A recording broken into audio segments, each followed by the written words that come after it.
ಮಹಿಳಾ ಉದ್ಯಮಿಗಳನ್ನು ಉತ್ತೇಜಿಸಲು ನಿರುದ್ಯೋಗಿ ಯುವಕ ಯುವತಿಯರಿಗೆ ಸ್ವಯಂ ಉದ್ಯೋಗ ನಿರ್ಮಾಣಕ್ಕಾಗಿ ಸಣ್ಣ ಸಣ್ಣ ಉದ್ಯಮಿಗಳನ್ನು ಜಿಲ್ಲಾ ಪಂಚಾಯಿತಿಯಡಿ ಕೆಲಸ ಮಾಡುತ್ತಿರುವ ಡಿಎನ್ಆರ್ಎಲ್ಎಂ ಇಲಾಖೆ ಸ್ತ್ರೀ ಶಕ್ತಿ ಸಂಘಗಳು ಮಹಿಳಾ ಒಕ್ಕೂಟಗಳಿಂದ ಸಣ್ಣ ಸಣ್ಣ ಉದ್ಯಮಿಗಳಿಗೆ ತರಬೇತಿ ನೀಡಿ ಉತ್ತೇಜನ ನೀಡಲಾಗುತ್ತಿದೆ.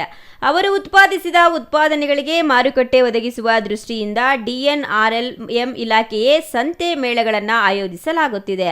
ವರಮಹಾಲಕ್ಷ್ಮಿ ಹಬ್ಬದ ಹಿನ್ನೆಲೆಯಲ್ಲಿ ಜಿಲ್ಲೆಯ ಎಲ್ಲಾ ತಾಲೂಕುಗಳಲ್ಲಿ 2 ದಿನಗಳ ಕಾಲ ಸಂಜೀವಿನಿ ಮಾಸಿಕ ಸಂತೆಗಳನ್ನು ತೆರೆದಿದ್ದೇ ವರಮಹಾಲಕ್ಷ್ಮಿ ಹಬ್ಬಕ್ಕೆ ಬೇಕಾದ ವಸ್ತುಗಳ ಪ್ರದರ್ಶನ ಮತ್ತು ಮಾರಾಟ ಇಲ್ಲಿ ನಡೆಯುತ್ತಿದೆ. ಚಿಕ್ಕಬಳ್ಳಾಪುರ ಜಿಲ್ಲೆಯಲ್ಲೂ ಚೆನ್ನಯ್ಯ ರಂಗಮಂದಿರದ ಬಳಿ ನಿರ್ಮಾಣ ಮಾಡಲಾಗಿದ್ದು ಕೆಲವು ಗ್ರಾಹಕರು ತಮಗೆ ಬೇಕಾದ ವಸ್ತುಗಳ ಖರೀದಿಯಲ್ಲಿ ತೊಡಗಿಸಿಕೊಂಡಿದ್ರು. ಹೆಣ್ಮಕ್ಳಿಗೆ ಒಂದು ವಿಷಯ ಹೇಳೋದಕ್ಕೆ ಇಷ್ಟಪಡ್ತೇನೆ. ಪ್ರತಿ ಹೆಣ್ಮಕ್ಳಿಗೆ ಹೊರಗಡೆ ಹೋಗಿನೇ ದುಡಿಬೇಕು ಅಂತ ಇಲ್ಲ. ಮತ್ತು ಓದಿರೋರಿದ್ದಾರೆ, ಓದದೇ ಇರೋರಿದ್ದಾರೆ. ಸೊ ಅವ್ರು ಸ್ವಾವಲಂಬಿಯಾಗಿ ಅವ್ರವ್ರ ಕೈಯಲ್ಲಿರೋಂಥ ಉದ್ಯೋಗನ ಅವ್ರ ಮನೆಗಳಲ್ಲಿ ಮಾಡ್ಕೊಳ್ಲಿಕ್ಕೆ ಇದೊಂದು ಅವಕಾಶ. ನಮಗೆ ಸಂಜೀವಿನಿ ಒಕ್ಕೂಟದಿಂದ ಒಂದೊಂದು ಅವಕಾಶ ಸಿಕ್ಕಿದೆ. ಹಳ್ಳಿಯಲ್ಲಿರುವಂಥ ಮಹಿಳೆಯರಿರ್ಬೋದು, ಗ್ರಾಮೀಣದಲ್ಲಿರುವಂಥವ್ರು ಇರ್ಬೋದು. ಸೊ ಮನೆ ಮಟ್ಟಕ್ಕೆ ಅವ್ರು ಏನು ಬೇಕು ಅಂದರೆ ಅವರು ಸ್ವತಂತ್ರವಾಗಿ ಅವರೇ ದುಡಿಯೋವಂಥ ಒಂದು ಶಕ್ತಿ ಅವರಲ್ಲಿದೆ. ಅದನ್ನು ಅವರು ಪ್ರದರ್ಶನ ಮಾಡ್ತಿದ್ದಾರೆ. ಮತ್ತು ನಮ್ಮ ಜಿಲ್ಲಾಡಳಿತದವರು ಕೂಡ ಅವರಿಗೆ ಸಹಾಯ ಮಾಡಿದ್ದಾರೆ. ಮತ್ತು ಅವರು ಶಕ್ತಿನ ಅವರು ಹೇಗೆ ಪ್ರದರ್ಶನ ಮಾಡ್ಬೋದು ಮತ್ತು ಸ್ವಂತವಾಗಿ ಅವ್ರ ಕಾಲ ಮೇಲೆ ಅವರು ಹೇಗೆ ನಿಂತ್ಕೊಳ್ಬೋದು ಅನ್ನೋದನ್ನು ತೋರಿಸಿದ್ದಾರೆ. ಇನ್ನೊಂದು ಹೊರಗಡೆ ನಾವು ನೋಡ್ಲಿಕ್ಕೆ ಹೋದರೆ ಈಗ ರೈತರ ಹತ್ರ ತೊಗೊಳ್ಳೋವಂಥ ಬೆಳೆನ ಇಲ್ಲಿ ಮಧ್ಯವರ್ತಿಗಳು ಅವ್ರು ತಗೊಂಡು ಹೆಚ್ಚಿನ ಮಾರಾಟ ಮಾಡ್ತಿದ್ದಾರೆ.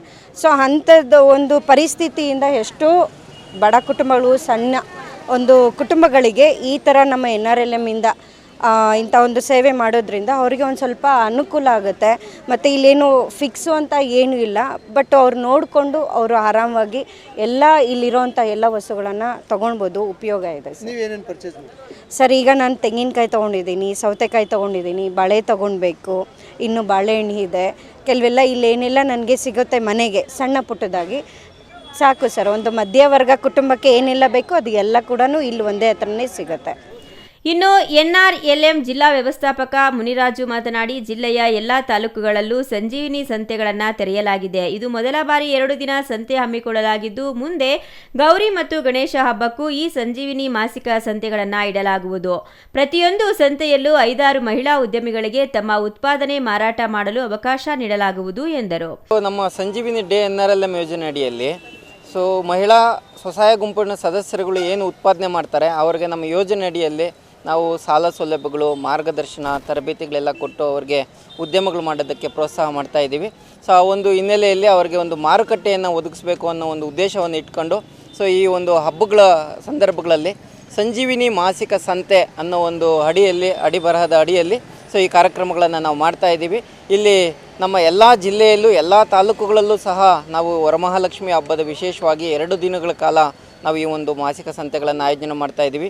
ಪ್ರತಿ ಸಂತೆಗಳಲ್ಲೂ ಸಹ 10ರಿಂದ 15 ಮಹಿಳಾ ಉದ್ಯಮಿಗಳು ಬಂದು ಅವರು ಉತ್ಪಾದಿಸಿದ ಉತ್ಪನ್ನಗಳನ್ನು ಮಾರಾಟ ಮಾಡ್ತಾ ಇದ್ದಾರೆ ಸರ್. ನಮಗೆ ವರಮಹಾಲಕ್ಷ್ಮಿ ಹಬ್ಬಕ್ಕೆ ಬೇಕಾದಂಥ ಒಂದು ಹೂವುಗಳಾಗ್ಬೋದು, ಹಣ್ಣುಗಳಾಗ್ಬೋದು, ತೆಂಗಿನಕಾಯಿ, ಹಾಗೆ ತರಕಾರಿಗಳು, ಹಾಗೆ ಎಣ್ಣೆ, ಪೂಜೆ ಸಾಮಗ್ರಿಗಳು, ಈ ರೀತಿ ಒಂದು ಪದಾರ್ಥಗಳನ್ನು ನಾವು ಈ ಒಂದು ಸ್ಟಾಲ್ನಲ್ಲಿ ಇಟ್ಟಿದ್ದೀವಿ ಸರ್.